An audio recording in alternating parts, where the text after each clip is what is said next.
Hey, you're watching What Was That About? I hope you're doing well. Thank you for joining us for today's episode. My name is Moses Khan. I'm with lead pastor of All People's Church, Dr. Tony Saldano. How you doing, Pastor? I'm doing well. You doing well? How are you, sir? I'm doing good. Awesome. Loving the fall. Are you?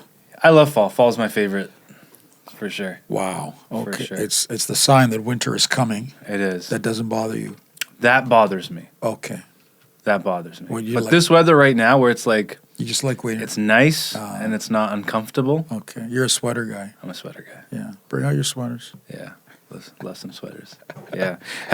Apple event was last week. They just announced the new iPhone 15. Rah. 15 iPhones. Rah. Yeah. Since 2007, they've been doing this. Okay. And wow. Okay.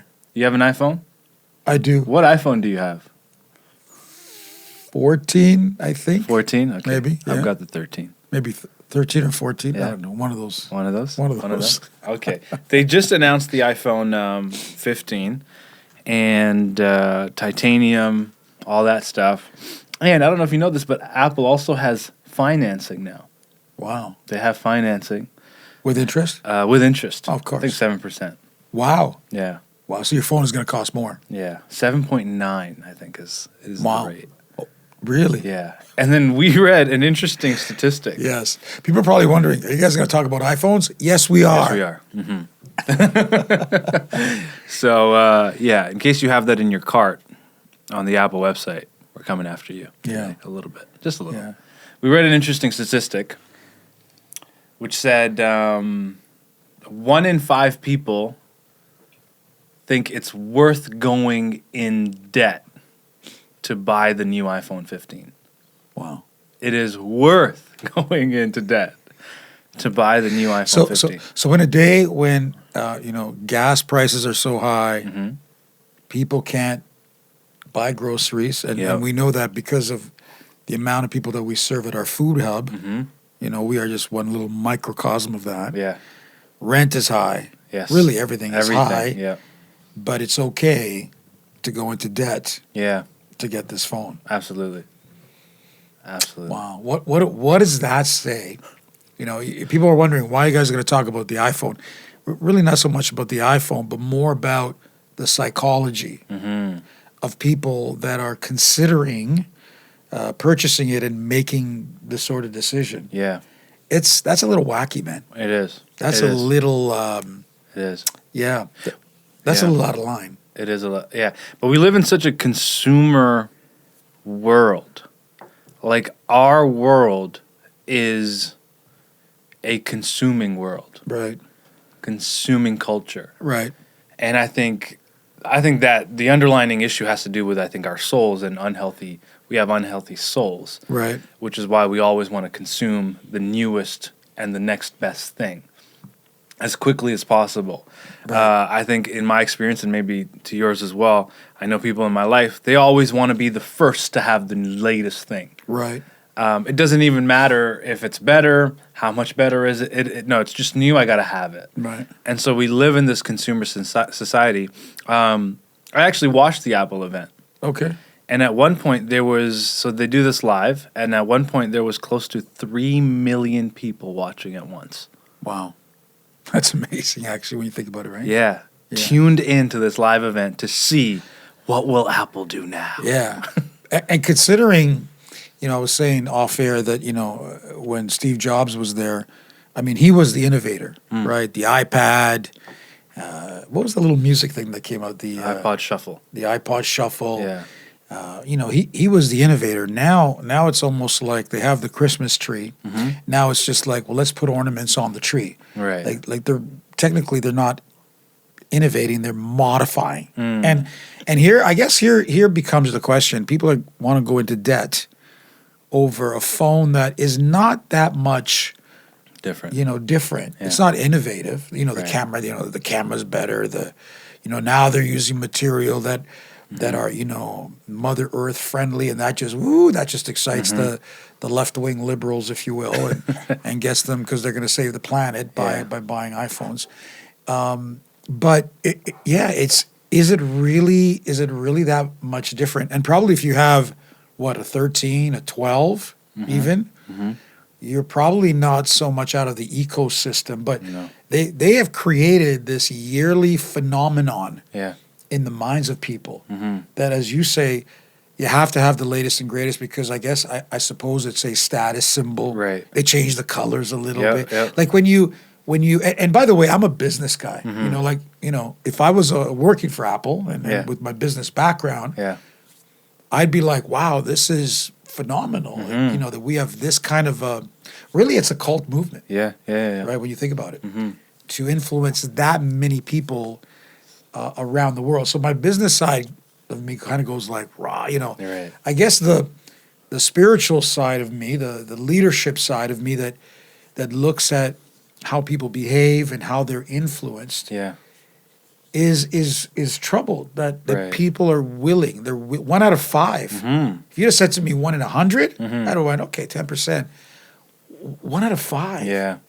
Pastor Moses, that's high. Right. Are willing and probably will. Yeah, they will. And then finance it because now you're like, oh, I don't have to pay for all of it. Right. And I don't know. Honestly, I don't know what the retail is on it. The last one I think was 2,000. So maybe it's what? Yeah, I think if you get This we're talking Canadian right now, 15 right? So, Pro Max with the least amount of space, which is 256. Yeah. It's 1,800. Okay, so 1,800. And then it goes to 500 gigs and then 1 terabyte, which then puts you over $2,000. Over $2,000 plus tax. Yeah. So we're talking what? 23? Yeah. $2,400 for a phone. Right. Which, by the way, next year they're going to come with 16. In 12 months. like as soon as you buy it, it's like, oh, you have the 6. Remember when they were coming out with, in the middle of it, they would come out with, it would be like 14 and then 14S. Yeah. Right? They stopped doing that. So now they do it yearly. Yep. And by the way, this is their bread and butter, right? Because they realize that at least every 2 years, people are changing their phones. What a system. Yeah. What a system.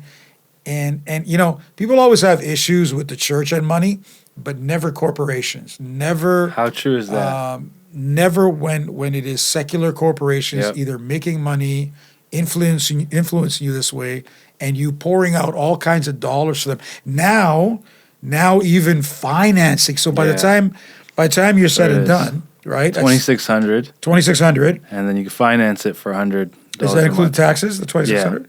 Okay, and then you can finance it over what is it? 12 1 months. year? 12 months. 24 months at 7.99. And so, wow. So probably by the time you're done, that phone's going to cost you $3,000. Yeah.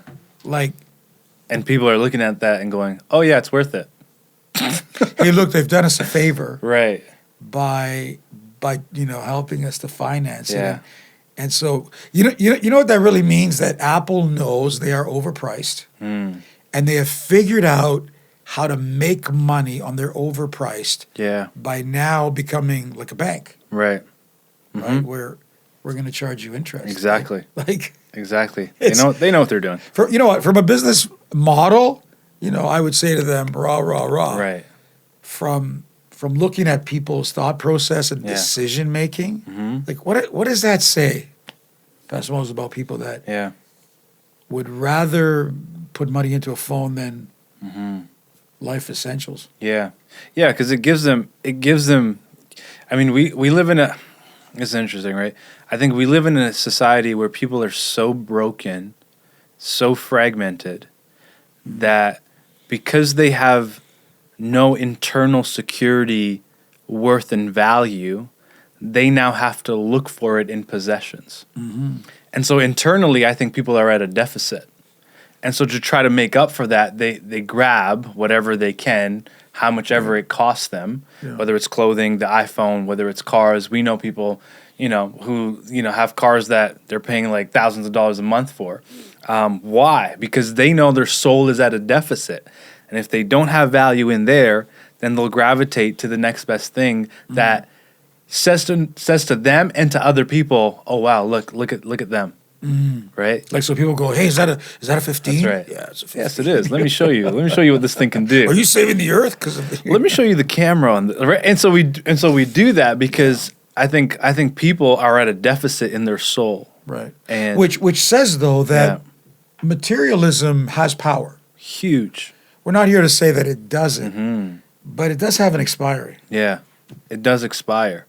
It does expire, which is why Jesus says, and I'm sure if you're watching, this verse. What will it profit a man to gain the whole world, but lose his soul at the end? Yeah. And so material wealth, anything you could, accumulate on this side of eternity does expire. Yeah. And it's interesting that when that expiry ends, then it creates more void. It creates more void, right? Yeah. And this is the system of consumerism, materialism. Yeah. But like when people first get the iPhone, you're like, protect it, watch over it, make sure not. And then in a month or so, you're like flipping it, throwing it. It's like, hey, wait a minute, wasn't that like the latest and the greatest? It was like the baby that you had to protect, and now it's, you put it under water and whatever. And so it even, it even shows us our care for materialism, because I think somewhere we recognize that it's not worth much. Yeah. Over time. Exactly. Like time tells us, yeah, it's not really worth much, and so then we need something else. Yeah. To satisfy our soul, and that's the viciousness of that circle, is because it does give you a little bit of satisfaction, right, for a little amount of time, and then it leaves you with more void. It's actually quite vindictive. It's and people, rather than recognizing that, they just go for then something else and something greater. Exactly. And it just continues. And it just continues. It's a cycle, isn't it? It is. Really, it's a mindset. Yeah. Honestly, and we talk about this biblically, they have created a stronghold, in people's minds. Now, for us, people are going to say, well, you have iPhones and you have, yes, but for us, it's tools. Right. It's a tool that helps us, spread the gospel, do what we need to do, communicate, what have you. But I'm not going to be defined by a phone. I'm not going to be. Yeah. I'm not going to be labeled and. I think the trouble is when people know they cannot afford something, but they then don't care because they rather the status symbol. You know what I mean? It's like, hey, I can't afford to pay rent, but I've got the latest iPhone. Right. It's like, bravo, man. You really made it. You really made it, dude. You know what I mean? Like you're eating, instant noodles, but man, you got the latest iPhone. And so, people are just weird like that. And you know what? I want people to understand this. We're not disparaging technology. We're not cavemen. We're not we're not trying to take us back, past 2007, I guess, when the first iPhone. Like, I appreciate what I can do with my phone. Yeah, exactly. Whether it's filming pictures, texting, emails. That is phenomenal. Right. Our concern, though, is what it has done to people psychologically and people that literally cannot afford it.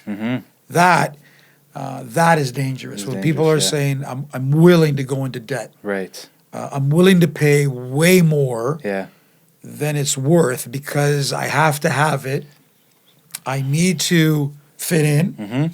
And then maybe I need to demonstrate that maybe I'm at a different financial level than I really am. Yeah. And that is really concerning. And Pastor Mo, we know these things are addictive. Right. I mean, studies have shown that it's harder to get people off of their phones than it is crack cocaine. Wow. Like, this thing is, that's why now they give you screen time. And by the way, all the people that work on these phones don't want their children on them. It's so true. You know, like I have this thing that goes screen time. Like, it's amazing. Even you just get lost. You get lost in whatever it is you're doing. You don't recognize the amount of time that you are spending on this thing. It puts you into a comatose state, man. It does. It does. And I don't know about you, but when I find myself in that like cycle of scrolling endlessly, I feel so lifeless after. Yeah. I feel like so drained. And all I did was sit there and just scroll. Yeah. And so, it's incredibly addicting. We get dopamine hit from it. and all of that's the first thing we reach for when we wake up. It's the last thing we look at before we go to sleep. Right. You know, and for I wanted to say this for parents because, you know, someone had said to me that I guess they're a optometrist, you know, their eye doctor had said, absolutely children should not be on screens at all. Now, TVs are a little further, but iPads, iPhones, because their eyes have not developed yet, and it is very, very dangerous to their eyes. And so there's a lot of, you know, there's just a lot of issues that we need to be aware of. Are we saying we should not buy, you know, Apple versus Samsung, whatever?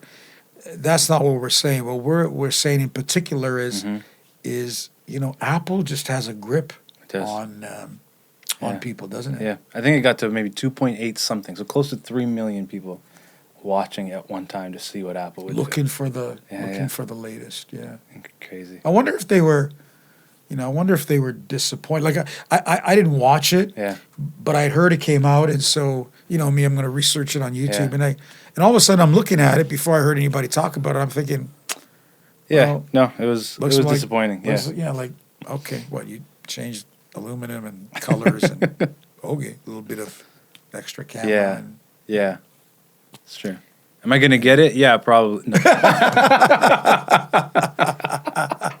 I know. Next podcast, you're going to go, hey, look, I got a pink i15. Oh, my gosh. So funny. Funny. Well, hey, listen, we're not saying don't buy one, don't get one. We're saying, hey, use caution. Here's what we are saying, don't get into debt. Definitely don't get into for a debt. Stupid phone. For a phone. Especially because you probably already have a phone that works perfectly fine. You know, that we didn't even talk about. I know we're going to wrap up here, but the amount of people that have I mean, oh my goodness, children have cell phones now. Yeah. You know, like maybe that's what it is. If a child is going to have one, I got to have one. Oh my gosh. I don't know. Crazy. Hey, well, listen, thank you for joining us for today's episode. I hope this was fun for you to join in too. Pastor, thank you for this conversation. Thank you. Always a pleasure. Hey, listen, subscribe if you've not subscribed. Like this video, share it, comment below. We love hearing from you. We hope to see you in the next episode. God bless.